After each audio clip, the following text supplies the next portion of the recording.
Dévoilé. Avec nous sur ce plateau, M. Ardaban Amir Aslani, vous êtes avocat et auteur de l'ouvrage « La guerre des dieux, géopolitique de la spiritualité » paru en novembre 2011 aux éditions Nouveau Monde que l'on peut voir ici. Monsieur Ardaban Amir Aslani, bienvenue sur Africa 24. Bonsoir. Alors, le retour du fait religieux, comme vous dites, est-il une conséquence de la mondialisation et proviendrait donc d'une volonté de se démarquer, de revendiquer une autre appartenance culturelle? C'est la conséquence principalement de l'absence d'autres solutions que le religieux. Prenons le cas de ce que l'on qualifie de printemps arabe aujourd'hui, qui pour moi relève davantage de l'hiver arabe. Aujourd'hui, tous ces pays-là ont été secoués d'abord par une volonté d'une jeunesse, d'une certaine classe moyenne qui aspirait à plus de partage, plus de démocratie, à un avenir simplement, plus décent pour leur pays respectif. Cet avenir-là a été kidnappé par les résultats que l'on voit aujourd'hui. En Égypte, après la révolte des étudiants, on a aujourd'hui 75% du Parlement qui est contrôlé par les frères musulmans et les salafistes. Cette révolution donc, est partie de la jeunesse, une jeunesse qui avait des envies de démocratie, de liberté, notamment des libertés d'expression, et aujourd'hui il se sent lésé, il sent que cette révolution lui est confisquée. Est-ce que de ce fait, cette situation ne vient pas d'un décalage générationnel plutôt, entre une jeunesse plutôt libérale et puis de l'autre côté, donc, des générations plus âgées, frustrées d'un certain panarabisme qui aujourd'hui n'est plus? Pas simplement à mon sens. Ceux qui manifestaient sur la place Tahrir, les dizaines de millions, les centaines de milliers de personnes qui étaient sur place, ne représentent pas l'Égypte qui en comporte 80 millions. On n'a pas eu 80 millions de personnes dans les rues d'Égypte. On a vu quelques dizaines de milliers d'étudiants sur la place Tahrir ailleurs. La réalité est que la grande majorité des masses de tous ces pays arabes, du Maghreb en particulier, ou même des pays arabes du Golfe Persique, sont persécutés, sont dépourvus, si vous voulez, de toute aspiration sociale et démocratique, dépourvus de vie économique. Et aujourd'hui, ils sont sans solution. Ça ne provient pas d'un défaut d'éducation? Non, on leur a proposé le panarabisme de Nasser, on leur a proposé le capitalisme de Moubarak, on leur a proposé le socialisme teinté de libéralisme de Sadat. Ils ont tout essayé. Que ce soit Ben Ali, que ce soit le régime libyen, que ce soit le régime marocain, ils ont tout essayé. La seule chose que ces régimes-là n'ont pas essayé, c'est l'islam. L'islam, en fait, vient avec un passé vierge. Et l'islam représente ce qui, pour ces peuples-là, est une solution unique, c'est-à-dire le combat contre la corruption.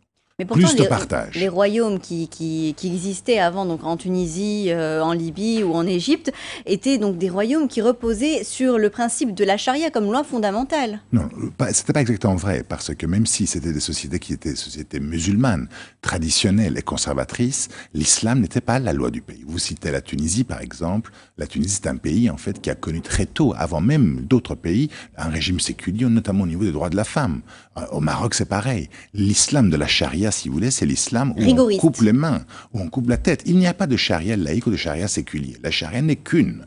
Et quand elle est appliquée, elle est sévère. Cette charia-là n'était pas là. Aujourd'hui, elle l'est. Avec notamment le CNT en Libye. On a mis au pouvoir la confrérie Sonoussi, dont les 3 premières décisions, vous les connaissez mieux que moi, sont la légalisation, si vous voulez, de la polygamie, la séparation des sexes à l'école publique et la proclamation de la charia qui devient la nouvelle loi organique du pays. C'est de nouveauté, tout cela. Aujourd'hui, le débat qui a cours dans les rues du Caire, c'est l'interdiction de l'alcool. En Tunisie, aujourd'hui, de plus en plus de femmes ont des difficultés pour faire émettre un passeport à leur profit si ces femmes-là contribuent une photo sans foulard. L'islamisation est en train d'avancer à pas galopants. Le problème que l'on a aujourd'hui dans ces pays-là, c'est que l'islamisme arrive au pouvoir par la voie démocratique. La question va être, est-ce que par la voie démocratique, l'islamisme cédera le pouvoir ? Je le doute. Parce que quand on se revendique de Dieu, quand on se revendique d'une légitimité religieuse, on ne relève que de Dieu et pas du peuple. Donc on nie, si vous voulez, la souveraineté nationale. Vous voyez ici donc un scénario à l'iranienne? L'Iran, c'est l'inverse, si vous voulez. L'Iran, c'est un pays qui est tombé dans l'islamisme il y a 33 ans.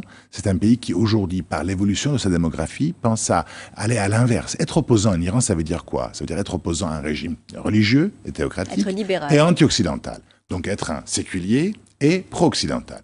Être opposant dans tous les régimes qui ont été renversés il y a un an et il y a quelques mois en Afrique du Nord et ailleurs, c'est quoi? C'est être opposant par rapport à un régime séculier et pro-occidental. Donc être religieux et anti-occidental. Et ce que l'on voit ne fait que refléter cette vérité-là.